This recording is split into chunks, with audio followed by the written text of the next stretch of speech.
Shalom. Pada malam hari ini saya ingin membawakan satu firman. Temanya adalah authorized to influence atau otorisasi untuk mempengaruhi. Tentunya mempengaruhi yang baik gitu ya. Dan judul dari firman yang saya ingin bawakan adalah The Power of God in You. Kalau kita diberikan satu otoritas untuk mempengaruhi, itu otoritasnya datangnya dari Tuhan, bukan dari kekuatan kita sendiri. Amin. Kekuatan dari Tuhan itulah yang membuat kita bisa mempengaruhi tentunya ke arah yang lebih baik. Oleh sebab itu, the power of God is in you, in us. Tapi sebelum kita masuk ke firman, kita mau berdoa terlebih dahulu. Bapa di surga, terima kasih ya Tuhan, pada malam hari ini kami boleh hadir, memuji Tuhan, memuliakan Tuhan dengan pujian kami. Dan biarlah di atas pujian kami Engkau bertata, dan kami mengundang hadirat-Mu untuk turun atas kami. Kami percaya karena Roh Kudus-Mu lah yang membuat kami boleh berjalan dan mengerti akan jalan-jalan-Mu. Kami boleh memperoleh kekuatan yang daripada-Mu. Tuhan, terima kasih, ajar kami, bentuk kami. Jadikan kami bilangan murid-Mu ya Tuhan. Sehingga kami boleh memuliakan nama-Mu mulai kehidupan kami. Terima kasih ya Bapak, kami menyerahkan seluruh kehidupan kami ke dalam tangan-Mu. Di dalam nama Tuhan Yesus Kristus kami berdoa. Haleluya. Amin. Ya, ayatnya sama. Tadi pagi juga Pak Santoso juga membawakan ayat yang sama. Yaitu di Lukas 9 ayat 1 dan 2. Kita coba lihat. Ya, kita sama-sama baca ya. 1, 2, 3.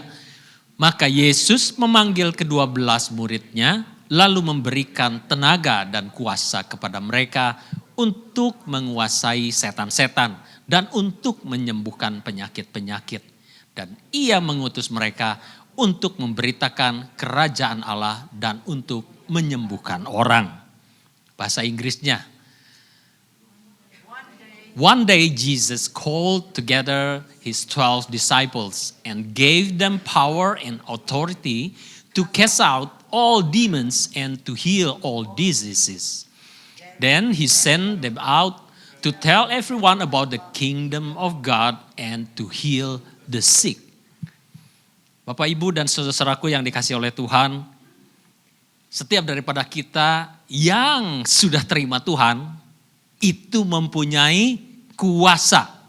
Ya, kita sama-sama katakan kuasa dan otoritas. Kita semua punya kuasa dan otoritas pada waktu kita menerima Tuhan.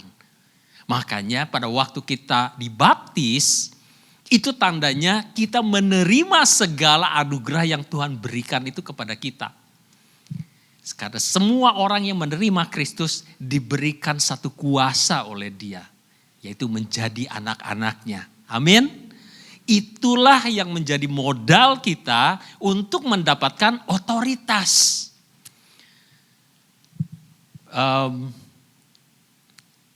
Kita tahu di kitab Kejadian, Tuhan menciptakan manusia waktu hari keberapa?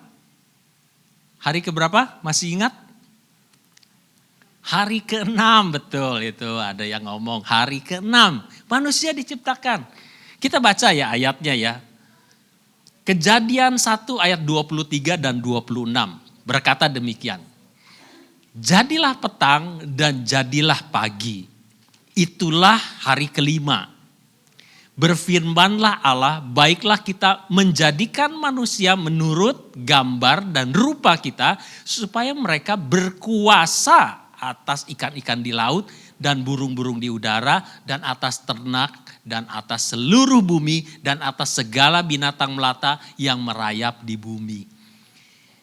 Bapak, Ibu, dan saudara-saudaraku sekalian, pada waktu penciptaan pertama Adam dan Hawa, Tuhan itu sudah memberikan kuasa kan, otoritas. Otoritas untuk apa? Supaya dia berkuasa atas ikan-ikan di laut, burung di udara, atas ternak dan atas seluruh bumi. Kita ini pada waktu diciptakan awal sudah ada kuasanya. Tetapi kapan kuasanya itu hilang? Waktu kapan?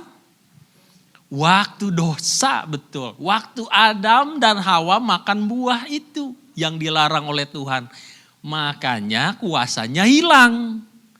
Oleh sebab itu di zaman sekarang banyak orang yang tidak berkuasa atas ciptaan yang lain. Banyak orang yang menyembah batu, ada yang menyembah pohon, ada yang menyembah patung, ada yang menyembah, banyak yang disembah. Ciptaan yang disembah, bukan Sang Pencipta. Oleh sebab itu Tuhan Yesus lahir, mati, dan bangkit untuk mengembalikan ciptaan ini menjadi punya kuasa kembali. Nah, poin-poin yang saya catat, nah ini ya, bahasa Inggrisnya kita baca juga ya, supaya kita bisa juga mengerti di dalam bahasa Inggrisnya. 1, 2, 3.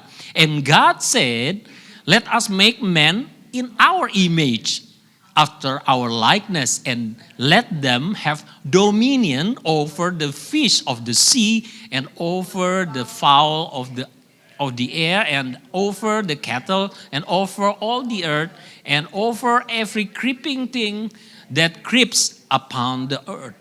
Jadi ini semua itu sudah Tuhan kasih sebenarnya kuasanya, tapi hilang. Kuasa itu bisa hilang kalau kita yang pertama, kuasa itu bisa hilang kenapa? Karena nggak ada hubungan. Saya udah pernah kasih contoh juga mengenai handphone kita. Handphone kita bisa berfungsi kalau ada connection. Nggak ada connection kita nggak bisa pakai handphone kita. Handphone kita nggak berfungsi. Sama juga dengan hidup kita. Hidup kita pun kalau nggak ada connection dengan Tuhan, source-nya yang di sana, hidup kita nggak bisa berfungsi. Oleh sebab itu, have a relationship with God. Itu yang pertama yang harus kita punya untuk supaya apa? Power in you can be functional. Kekuatan yang daripada Tuhan atau kuasa yang Tuhan berikan itu bisa berfungsi. Karena apa? Nyambung. Alat musik ini bisa berfungsi karena apa? Karena ada listriknya.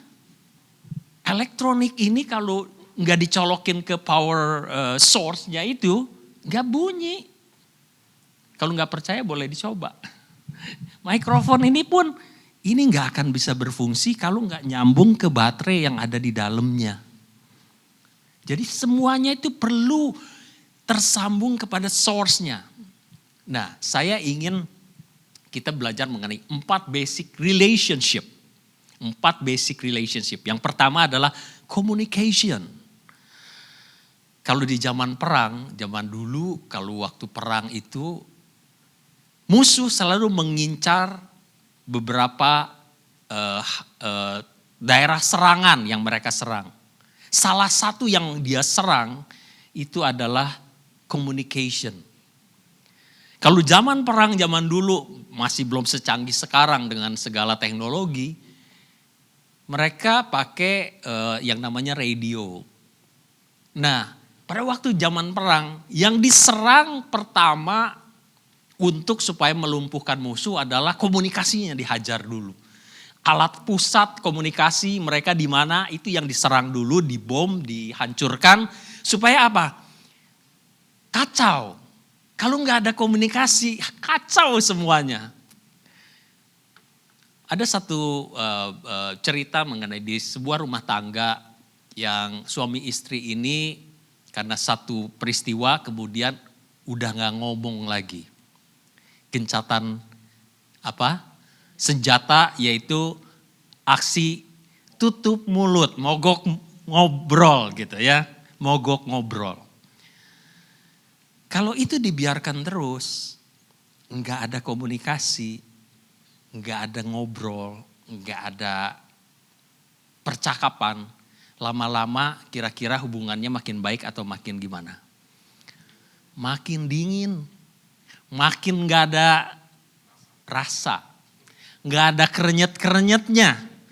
Kalau komunikasi ini hancur, kadang-kadang orang nggak menyadari. Kenapa? Karena orang itu berjalan sesuai dengan perasaannya. Kalau terjadi perselisihan antara suami dan istri, seringkali kan kita nggak ngobrol, betul nggak? Berapa lama? Ada yang 1 hari, ada yang 2 hari, ada yang 1 bulan, 2 bulan, 3 bulan, makin lama makin rawan. Kenapa? Karena pada waktu kita nggak ngobrol, hubungan itu makin renggang loh. Kalau kita nggak ada hubungan, komunikasi ini nggak ada, hubungan kita terancam. Begitupun dengan Tuhan.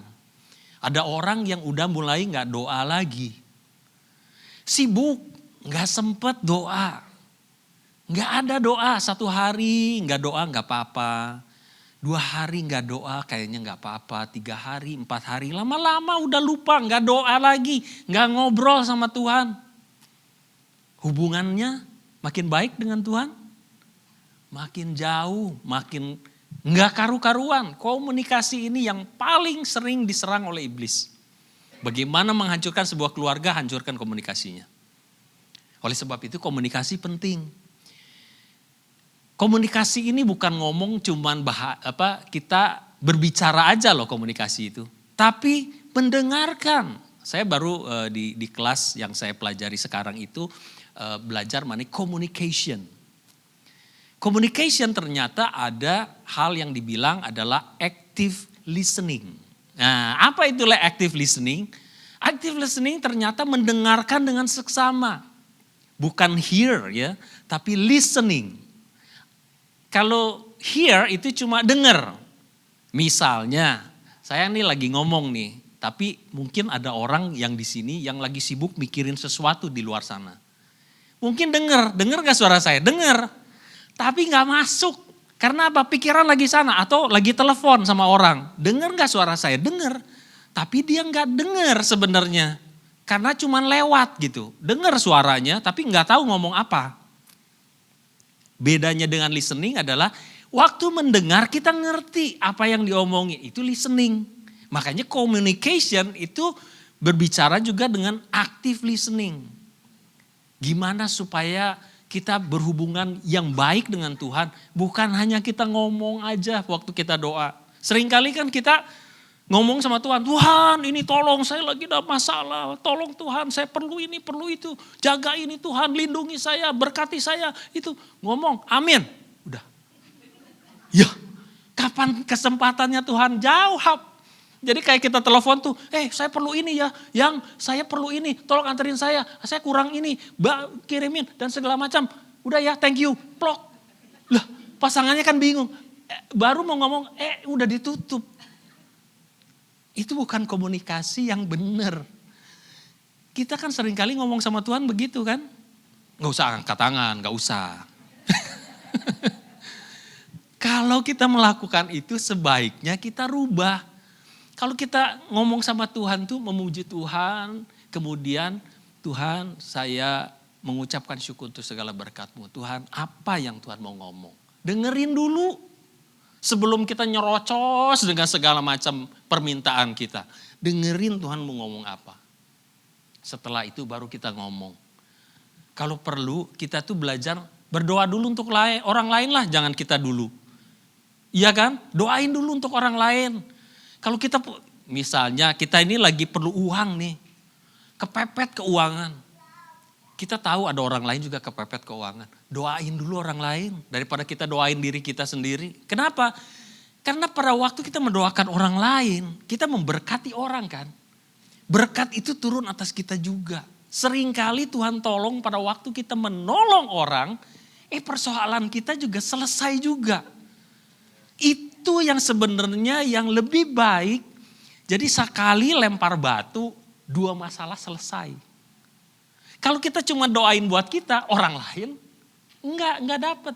Tapi kalau kita doain orang lain, orang itu diberkati, kita pun diberkati. Mana yang lebih baik? Kan lebih baik kita belajar mendoakan orang lain juga kan. Kan Tuhan mengajarkan, anggaplah orang lain lebih penting dari kita sendiri kan. Jadi berdoalah, belajar doa syafaat. Itu komunikasi yang baik dengan Tuhan. Setelah itu baru kita doa untuk diri kita sendiri. Itulah yang harus kita belajar untuk berkomunikasi dengan baik. Yang kedua, honesty, kejujuran. Siapa yang sekarang ini handphonenya takut dibuka sama pasangannya? Gak usah angkat tangan juga. Honesty itu adalah apa ya? Kalau orang jujur itu nggak ada sesuatu yang disembunyikan, nggak takut diketahui oleh orang. Kenapa? Karena hidupnya seperti buku yang terbuka, yang semua orang bisa baca dan lihat. Karena orang yang banyak tertutupnya, banyak rahasianya, jangan-jangan banyak yang tidak honest. Kenapa dia takut? Kenapa harus takut? Saya kasih contoh. Biasa ini dalam rumah tangga terjadi, kita kan mau baik kasih orang tua misalnya uang. Ada juga pasangan yang ngomong, jangan kasih tahu pasangannya. Jangan tahu, kenapa? Wah nanti dia protes, dia marah. Itu kalau menurut saya, niat baik itu dilakukan dengan cara yang kurang baik. Diskusikan lebih baik. Memberikan dengan persetujuan bersama, betul nggak? Lebih baik begitu daripada sembunyi-sembunyi ngasihnya. Melakukan yang baik tapi caranya kurang baik. Itu pun kalau menurut saya jadi kurang baik. Honesty itu penting. Kalau enggak, kalau kita melakukan sesuatu yang tidak honest atau tidak jujur atau yang kurang bisa dipercaya, nanti satu saat kalau ketahuan kepercayaan itu akan hilang. Pasti akan ada curiga, jangan-jangan dia bohong. Oleh sebab itu kejujuran itu perlu dibangun. Itu enggak dilahirkan loh. Kejujuran itu dibangun. Kita berani jujur melakukan segala dengan integritas yang benar. Honest, jujur. Semua perusahaan cari karyawan orangnya yang jujur, betul enggak? Biarpun dia pinter kayak apa, tapi kalau gak jujur, mau di-hire? Enggak mau. Kenapa? Wah makin pinter makin bahaya. Kenapa? Makin bisa manipulasi dan bohongin perusahaan. Orang yang jujur dan punya integritas itu banyak dicari. Termasuk dengan hubungan kita dengan Tuhan. Kita harus jujur kepada Tuhan. Ngomong apa adanya. Kita harus berani membuka diri. Kalau kita sedang terbeban, kita berani ngomong, Tuhan aku terbeban. Aku sedang sakit hati. Jujur sama Tuhan ngomong, aku gak mampu Tuhan ngampuni. Atau aku gak bisa melakukan ini sendiri. Aku perlu Engkau. Jangan sok kuat, saya bisa. Atau malah sebaliknya, wah saya gak bisa. Iya secara daging kita pasti gak bisa kok. Siapa yang disakiti, yang merasa nyaman dengan dirinya. Oh, are you okay? Yeah, I'm okay. Oh, Tuhan very good. Tapi hatinya mendidih gitu ya. Kalau lihat orangnya, jangankan lihat orangnya. Dengar namanya aja udah marah kita. Ini yang kita perlu jujur sama Tuhan. Tuhan minta kekuatan daripada Tuhan. Karena kekuatan itu bukan dari diri kita kok. Kita ini daging yang masih melakukan banyak hal dengan keliru, salah gitu. Kita tahu nggak? Tahu. Tapi bukan berarti kita tahu kita melakukan yang benar loh. Karena daging ini yang menyeret kita untuk lakukan yang kita mau gitu. Secara daging, nyaman. Honesty ini perlu. Yang ketiga adalah trust. Kita percaya kepada Tuhan itu hal yang biasa. Karena kita tahu Tuhan mampu melakukan segala sesuatu. Tapi pertanyaannya adalah kita mempercayakan diri kita gak sama Tuhan? Itu hal yang berbeda loh. Kita percaya kepada Tuhan dengan mempercayakan diri itu beda. Kalau percaya, oh ya Pasan bisa main akrobat jalan di atas tali misalnya gitu. Wah jalan melewati sebuah jurang, Pasan mampu. Siapa yang percaya? Semua orang pasti bilang, oh saya percaya. Kalau udah pernah lihat gitu, Pasan jalan di atas tali gitu. Tapi kalau Pasan tanya, siapa yang mau ikut saya jalan di atas tali? Belum tentu mau ikut ya kan. Walaupun kita teriaknya percaya, tetapi kalau untuk mempercayakan diri ikut di sana, ada resikonya, jatuh. Belum tentu kita mau ikut. Itu pun kita terhadap Tuhan. Kalau kita nggak mempercayakan diri, trust itu cuma sekedar percaya kosong. Karena hidup kita tetap mau pertahankan dengan cara kita, dengan gaya kita, dengan kekuatan kita. Karena masalah yang kita hadapi kadang-kadang lebih besar dari apa yang kita bisa handle. Saya nggak tahu apakah pernah ngalami permasalahan yang begitu besar sehingga kita hampir nggak kuat menahannya. Disitulah kita perlu Tuhan. Karena kita udah gak mampu lagi, makanya mempercayakan diri itu ya udahlah ikut Tuhan aja, naik sama pasan, ikut lewat itu supaya nyampe ke seberang. Itu mempercayakan diri. Tapi bukan sama pasan, maksudnya sama Tuhan gitu. Ini supaya kita mengerti bahwa mempercayakan diri itu ada resikonya. Gimana nanti kalau gagal? Ya berarti percaya kita, iman kita cuma sebatas itu kan. Berarti masih belum percaya kepada Tuhan sesungguhnya. Masih meragukan Tuhan. Percaya itu adalah mempercayakan diri kita. Apapun resikonya tetap saya percaya Tuhan. Keempat adalah respect. Satu kali ada seorang suami yang selalu membawa foto istrinya di dalam dompetnya. Wah. Kemudian temannya, wah kamu romantik sekali ya, ada foto istrinya di dompetnya. Kemudian dia bilang, iya kalau saya ada masalah besar, saya selalu buka dompet saya. Dan saya lihat foto istri saya gitu. Wah hebat banget gitu ya. Setelah saya melihat foto istri saya, wah saya lebih lega. Kenapa? Saya melihat kalau permasalahan melihat istri saya lebih besar daripada masalah yang saya hadapi. Jadi kalau itu bukan respect itu. Jadi membuat obat. Respect itu adalah kita menghormati. Kadang-kadang kita respect kepada pasangan kita.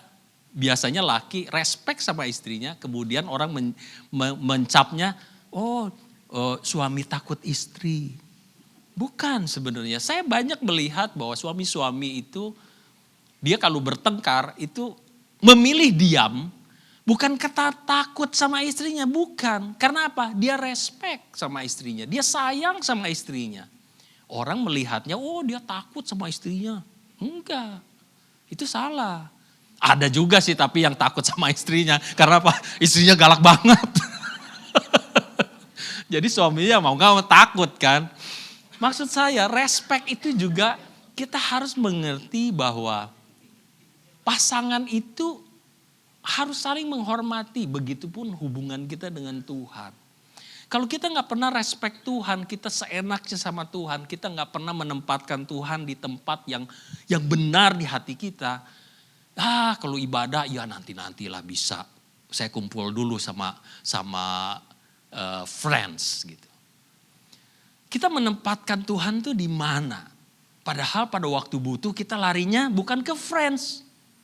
Karena pada waktu kita kesusahan friends kabur. Benar gak?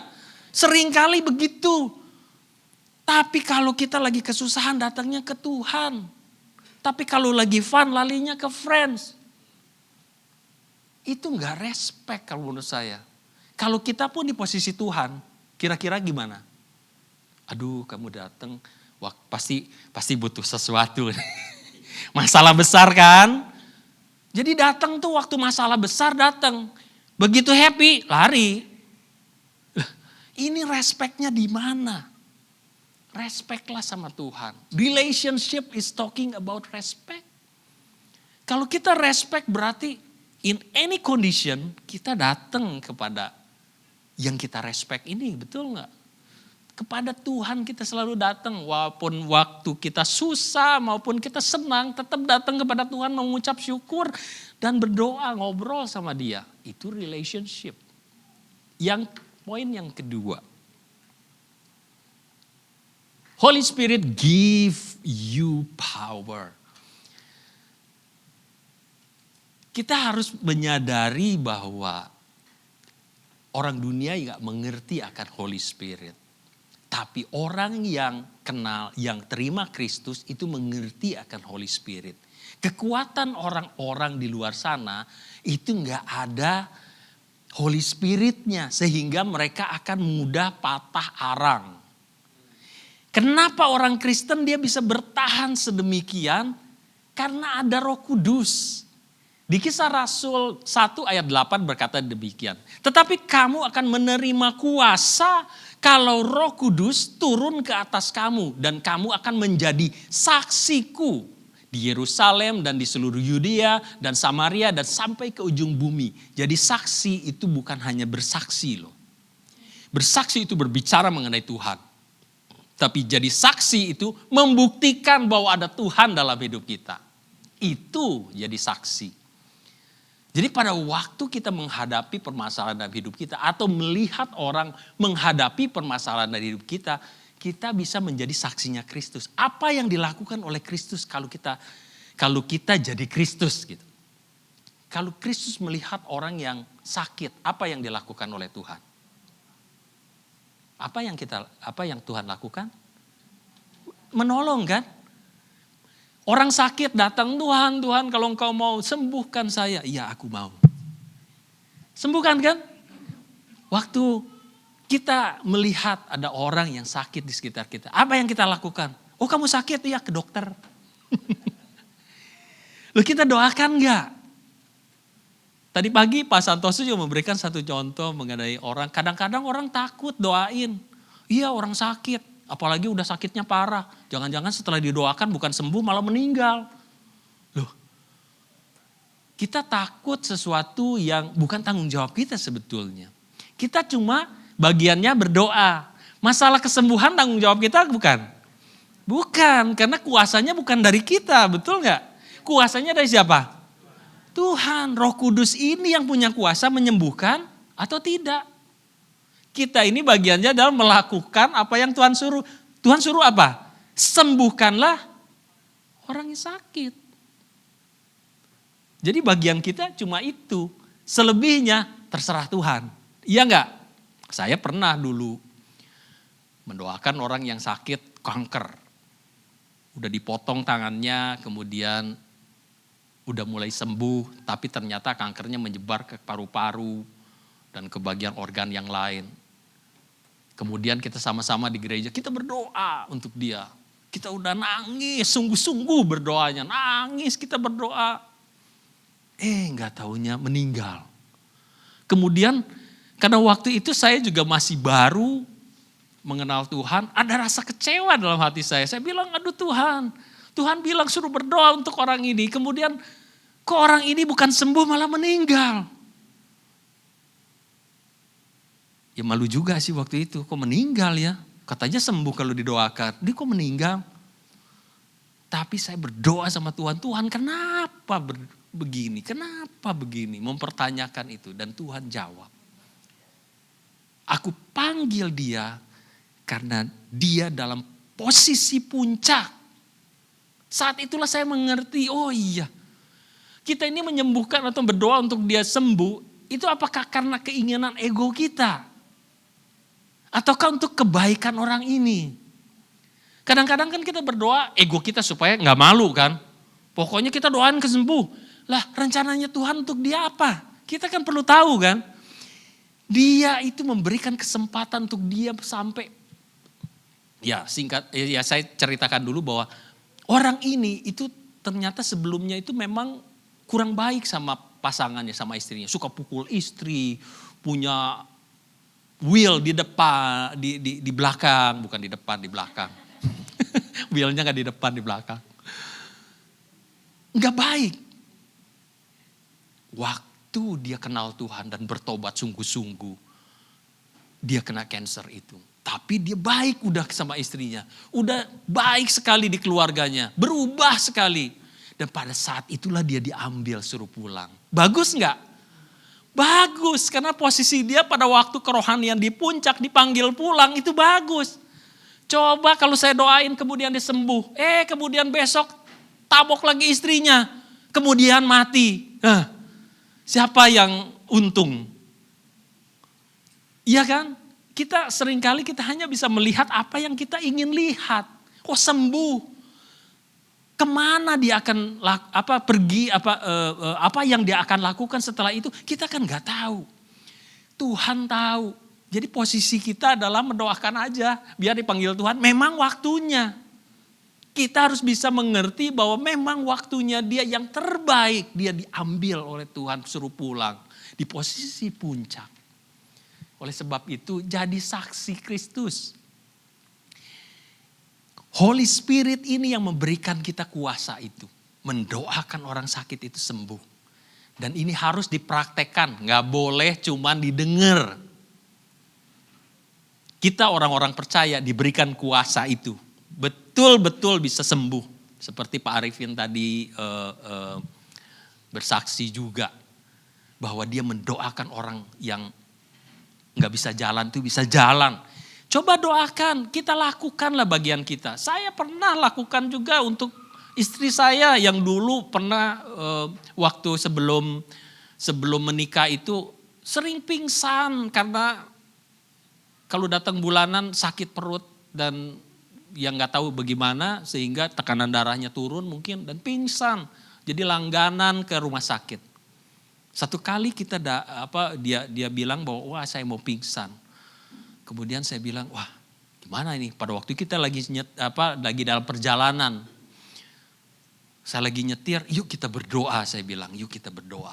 Saya berdoa, kita sama-sama berdoa. Udah, saya bilang, waktu itu saya mau ajak dia ke ibadahnya pemuda. Setelah nyampe di rumah, saya bilang ya kamu istirahat aja, gak usah ikut. Saya pergi, udah gitu. Terus sebelum itu saya pergi ke toilet. Keluar dari toilet, saya lihat dia kok keluar kamar, bukan masuk kamar dan istirahat. Dia keluar kamar, kemudian senyum-senyum loh. Saya bilang loh, katanya kamu mau pingsan tadi itu. Enggak, aku udah sembuh katanya. Saya juga, bener kah udah sembuh apa jangan-jangan salah ini gitu kan. Tapi memang betul sembuh sampai hari ini dia gak pernah lagi pingsan. Dan itu terjadi cuma dengan berdoa. Dan saya lihat kok benar ya apa yang dikatakan oleh firman itu. Pada waktu kita mendoakan orang sakit dan orang sakit itu sembuh. Dokter itu pernah bilang sama dia bahwa penyakit kayak gini, bukan penyakit sih, yang gak tahu lah apa gitu dikategorikan penyakit. Enggak bisa sembuh, cuma dikasih penahan rasa sakit, obat-obatan, vitamin dan segala macam. Enggak bisa sembuh gitu. Itu akan terbawa terus sampai mungkin di stop menstruasinya kan. Tetapi semenjak itu dia stop pingsannya itu. Jadi mujizat itu benar-benar terjadi karena apa? Roh Kudus itu ada yang bekerja pada waktu kita berdoa. Makanya praktek. Enggak usah takut. Sembuh gak sembuh bukan urusan kita. Iya kan? Kita hanya melakukan ini. Give the Holy Spirit chance untuk memanifestasikan kuasanya. Yang berikutnya. Ini gak usah dibaca bahasa Inggrisnya. Yang ketiga adalah, poin yang ketiga adalah Christ-likeness. This necessitates for us to talk like Jesus. Think like Jesus. Act like Jesus did. Like Jesus. Have an attitude like that of Jesus and do what He commands us to do. Jadi, kita harus seperti Kristus. Orang itu bukan melihat status. Oh, statusnya siapa? Oh, dia hamba Tuhan. Oh, dia orang Kristen. Itu hanya permukaan. Tetapi apa yang dia lihat? Apa yang kita lakukan? Apa yang kita buat? Apa yang kita lakukan pada waktu reaksi kita apa pada waktu kita mendapatkan masalah, pada waktu kita diserang orang, pada waktu kita disakiti oleh orang, reaksi kita apa? Inilah yang membuat orang melihat Kristus. Christ likeness ini harus ada di setiap orang Kristen. Kenapa? Karena kita berani mengatakan, kalau kita berani mengatakan Kristen, berarti apa? Artinya kita adalah pengikut Kristus. Di mana Kristusnya? Di lingkungan kita, misalnya Kalau di sini kan swearing udah biasa tuh ya. Iya nggak? Semua orang kalau nggak pakai F-word tuh kayaknya kurang gimana gitu ngomongnya tuh. Sampai ada teman saya yang pernah tinggal di sini, di Australia sini, kemudian pulang ke Indonesia. Kalau ngomong pakai bahasa Inggris selalu ada F-wordnya. Saya bilang kenapa nih orang? Harus pakai ada F-wordnya. Kayak kalau nggak pakai F-word tuh kayak kurang afdol gitu ngomong bahasa Inggrisnya. Saya pikir nggak begitu ya. Karena ada beberapa orang juga, orang OC asli situ yang saya tahu nggak pernah tuh pakai F-word dan baik-baik saja gitu bahasa Inggrisnya. Christ likeness itu adalah ditunjukkan dengan tindak tanduk yang kita lakukan. Perkataan yang keluar bagaimana. Bagaimana kita melakukan segala sesuatu seperti Kristus enggak. Orang akan melihat Kristus pada waktu kita melakukannya seperti Kristus.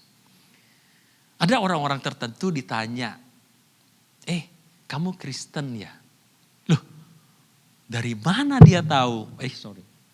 Dari mana dia tahu? Oh iya, saya tahu. Aku melihat kamu orangnya sukacita, suka senyum, banyak senyum. Orang mengenal itu, orangnya ramah, ini kayaknya Kristen. Jadi banyak, ada ciri-ciri tertentu, kalau Kristen apa sih? Ada banyak orang berpendapat apa? Kalau Kristen tuh orangnya baik. Itu kan sesuatu yang menggambarkan apa yang dilakukan oleh Kristus kan. Sebagai contoh dalam kehidupan Kristus, ada yang dia lakukan sehingga kita terinspirasi untuk melakukannya. Christ likeness ini adalah poin bagaimana kuasa Tuhan itu dinyatakan dalam hidup kita. Kristus itu adalah kasih, betul kan? Kalau orang Kristen gak punya kasih, kira-kira gimana? Ya gak Kristen, betul gak? Kalau orang Kristen gak punya kasih, ya gak bisa ngaku Kristen. Kenapa? Karena jati dirinya gak sama seperti Kristus. Orangnya jahat. Kalau disakiti, balasnya lebih menyakitkan lagi. Apakah itu ciri orang Kristen? Enggak, saya rasa Kristus gak balas begitu. Waktu dia pukulin di jalan, dia balas pukulin orang yang di jalan? Enggak. Waktu dia ditangkap, dihina, diludahin, apa dia balas meludah sama orang lain? Ya enggak. Enggak pernah lihat kan di Passion of Christ, waktu diludahin orang dia balas lagi meludah kepada orang lain. Kan jadinya film itu jadi film lucu gitu kan. Ini film apa ini kan? Ini merubah sejarah itu. Itu penghujatan itu.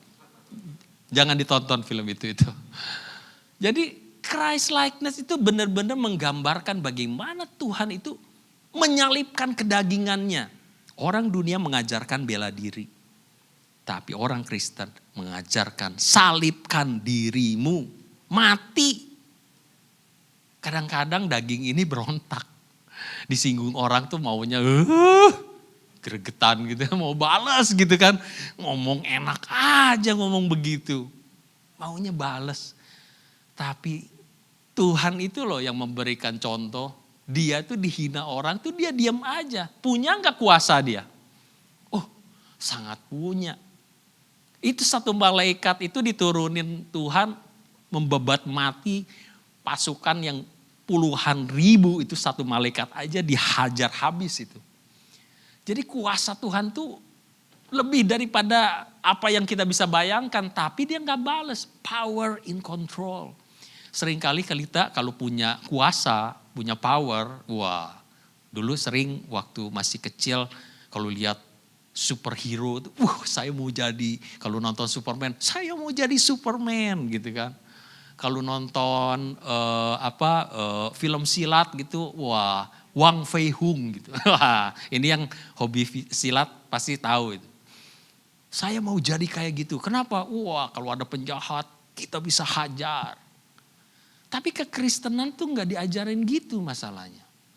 Baiklah kita belajar kepada Tuhan. Apa yang dia ajarkan. Petrus itu sumbunya pendek loh. Waktu dia lihat Tuhan mau ditangkap, dia ambil pedang, dia sikat kupingnya orang. Putus. Tuhan bilang, syukurin gitu. Kan enggak. Dia ambil kupingnya, yang tangkap dia nih. Kan harusnya syukurin gitu kan. Kalau kita loh ya. Tapi enggak, diambil kupingnya. Jangan, dia bilang, sarungkan pedangmu. Dia ambil kupingnya, ditempelin lagi. Untung enggak kebalik loh. Kalau kebalik, wah repot itu. Naik pakai antingnya di atas nanti. Tuhan itu benar-benar penuh kasih. Orang yang nangkep dia loh ini, dibelain sama dia, jangan. Kamu kira aku gak bisa suruh malaikat turun lindungi aku? Enggak, Tuhan gak minta itu. Dia ikut, ditangkap, ya dia ikut. Inilah Tuhan. Jadi beda memang jadi orang Kristen itu kadang-kadang dunia bilang, kamu bodoh sih. Kamu diomongin gitu, kamu diam aja. Kadang-kadang memang silence is gold. Pada waktu kita diajak bertengkar, pertengkaran itu perlu 2 orang gila. Kalau cuma 1 orang gila, ngoceh aja, biarin dia sendiri. Jangan ngajak-ngajak kalau gila. Gitu. Jadi jangan dilayanin kalau orang mau ngajak bertengkar, biarinin aja. Dia mau gila, gila aja sendiri deh. Gitu kan. Jadi kita gak ikut gila. Karena pertengkaran butuh 2 orang gila. Jadi jangan ikut. Ikutlah Kristus. Dimarahin orang dia diam aja. Serahkan permasalahan itu kepada Tuhan. Karena Tuhan hakim yang adil. Kalau dia mau tegur, biarlah Tuhan yang tegur. Kita tahu bahwa kita nggak perlu bela diri. Karena Tuhan yang bela kita. Jangan sampai kita salah juga. Bela Tuhan katanya. Nggak ada yang bela Tuhan. Tuhan itu jauh lebih kuat dari kita. Nggak perlu dibela sama kita. Kayak Pak Petrus mau bela Tuhan, gak perlu. Kita perlu menyalipkan kedagingan supaya kita kayak Kristus. Bukannya kita ini bodoh-bodoh. Udah tahu orang lagi bertengkar, kita udah menyerahkan diri. Ya digebukin, ya salah dia kan, bukan salahnya apa. Tetapi pada waktu kita ini disakiti oleh orang, jangan bales. Ampunilah, biarin. Hati kita harus lebih besar supaya kita bisa menerima segala yang Tuhan izinkan. Kadang-kadang itu juga proses buat kita supaya apa? Udah makin dewasa belum kita? Makin kenal Tuhan enggak? Kadang-kadang kan kalau belum melewati suatu peristiwa, kita tuh enggak tahu diri kita itu seperti apa. Ada seorang hamba Tuhan yang bilang bahwa dulu tuh saya pikir bahwa saya udah jadi Kristen, saya udah berkhotbah, saya udah pergi keliling kemana-mana untuk menyampaikan firman. Satu kali diserempet sama orang, bukan serempet, pada waktu itu dia melanggar lalu lintas atau bagaimana. Waktu dia melanggar lampu, tiba-tiba dari pohon keluar polisi. Hanya di Indonesia katanya yang bisa terjadi di situ, di Australia nggak pernah. Dari pohon keluar polisi nggak pernah. Jadi keluar, ditahan. Nah pada waktu di ini, malam Pak, iya malam. Bagaimana katanya ini kok melanggar lampu merah? Tadi masih kuning Pak. Coba kamu lihat sekarang. Loh iya sekarang kan udah merah dong. Tadi gitu kan. Terus akhirnya ngotot-ngototan, akhirnya emosi dia, dipukulin polisinya. Sampai masuk penjara. Di penjara dia nangis. Dulu memang dia beragajulan, tapi setelah jadi hamba Tuhan, dia menyesal. Kenapa Tuhan? Dulu kan beberapa waktu ini saya udah enggak lagi berangasan seperti dulu. Kenapa Tuhan seperti ini? Daging itu kadang-kadang membawa kita kepada masa lalu kita yang buruk. Oleh sebab itu sadarilah bahwa kita harus menjaga hati kita yang mengontrol kedagingan kita. Karena kalau enggak emosi ini yang bahaya yang membawa kita ini kepada kita yang dulu. Sebelum ditebus. Waktu kita berdosa. Kelakuannya seperti itu buruk. Woi yang dulu dengan woi yang sekarang harusnya berubah. Itu yang harusnya kita lakukan. Masing-masing daripada kita. Waktu orang melihat kita. Orang melihat ada sesuatu yang berbeda. Kenapa dia berbeda? Pada waktu dia tanya kenapa dia berbeda, kita bisa jadi saksi Kristus, betul gak? Dulu saya gak begini, saya begitu, tapi sekarang saya begini karena apa? Karena Kristus. Disitulah kita bersaksi bahwa Kristus inilah yang mengubah saya. Yang dulunya hidupnya gak karu-karuan menjadi hidupnya karu-karuan. Yang hidupnya gak benar jadi hidupnya benar. Karena apa? Karena Kristus. Itulah kita jadi saksi Kristus. Christ likeness. Orang bisa melihat ada yang berbeda. Kalau kita sama seperti dunia, orang gak tanya. Kenapa kamu bisa begitu? Ya memang dunia juga begitu. Tempeleng pipi kiri, tempeleng lebih banyak. Kalau perlu pakai tendang, pakai tonjok gitu kan. Itu dunia, tapi Kristus mengajarkan kita mengendalikan diri sedemikian rupa. Menyalipkan daging kita. Yang tadinya harusnya disakiti orang, diomongin orang, kita harusnya balas ngomong. Ini kita diam. Itu yang membuat orang heran, kenapa kok kamu diam ya? Orang lain biarin kalau diomongin kamu bodoh, kamu harusnya lawan, kamu harusnya begini. Gak usah ikut, kenapa? Karena itu caranya dunia. Kamu balas, gak usah. Tuhan mengajarkan, Tuhan yang membela. Tuhan yang memberikan kita ini damai sejahtera. Kita memang gak puas secara daging, tapi kita tahu Tuhan yang membela kita. Amin. Itu aja yang saya ingin ajarkan, tetapi ada firman lagi satu yang dikatakan gini. Roma 6 ayat 3-5. Ataukah tidak tahukah kamu bahwa kita semua telah dibaptis dalam Kristus. Telah dibaptis dalam kematiannya. Dan sebab jika kita telah menjadi satu dengan apa yang sama dengan kematiannya. Kita juga akan menjadi satu dengan apa yang sama dengan kebangkitannya. Jadi pada waktu kita sudah dibaptis, kehidupan lama kita sudah mati dan sudah dikuburkan. Pada waktu kita keluar dari air, hidup kita yang baru seperti Kristus, hidup baru. Makanya Tuhan katakan, kalau engkau ingin masuk ke dalam surga, kamu harus lahir baru. Bukan lahir fisiknya, tapi lahir rohnya. Attitude kita berubah karena kita sudah mati. Keakuan kita sudah mati dan kita bangkit bersama Kristus. Kita akan ambil perjamuan nanti. Kita tahu bahwa perjamuan ini tandanya waktu Yesus mati di kayu salib. Dia mati buat kita. Dia gantikan posisi kita itu. Pada waktu dia itu bangkit, kita pun bangkit dengan kehidupan kita yang baru. Kita ini hidupnya baru, bukan kita lagi yang lama, tapi kita yang baru, yang Tuhan sudah bawa, yang dari gelap menuju terangnya yang ajaib. Makanya kehidupan orang Kristen itu ajaib. Orang gak ngerti, makanya dibilang orang Kristen itu aneh.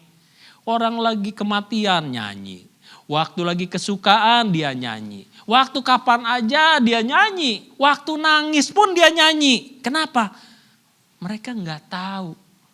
Pada waktu kita memuji Tuhan, bersyukur kepada Tuhan. Nangisnya bukan menyesali diri. Tapi kita menangis karena apa? Mengucap syukur sama Tuhan. Orang bingung. Kok di gereja semua orang pada nangis? Ya dulu waktu masih kecil saya takut pergi ke gereja Pantekosta. Yang orang tuh nangis gitu. Waktu masih kecil, kenapa ya? Kok pada nangis semua, takut gitu. Setelah saya dewasa saya ngerti. Orang itu begitu mengasihi Tuhan sampai hatinya itu bisa menangis. Saya melihat ada seorang gembala KM saya dulu. Orangnya tinggi besar, keker gitu ya. Wajahnya Mike Tyson, hatinya Ibu Mesah katanya. Karena dia kalau berdoa sama Tuhan gampang menangis. Hatinya itu lembut. Walaupun tampangnya sangar. Karena apa? Hatinya diubahkan oleh Tuhan. Kematian Tuhan itu membuat kita itu masuk ke dalam kehidupan kita yang baru.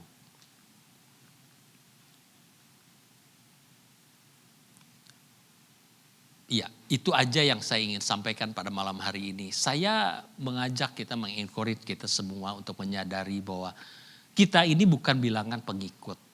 Tapi kita adalah bilangan murid. Kalau pengikut hanya ikut aja. pada waktu ada permasalahan kita akan meninggalkan Tuhan. Tapi kalau bilangan murid, kemana guru kita pergi, dia ada di sana. Itu bilangan murid. Kita enggak menyerah dengan keadaan yang kita hadapi. Di dalam kesusahan, di dalam kesukaan, kita tetap bersama dengan Tuhan. Dan Tuhan bersama dengan kita. Pada saat itulah kita mengerti bahwa ada kuasa yang Tuhan berikan. Kita bisa melalui semua permasalahan yang kita hadapi dalam hidup kita.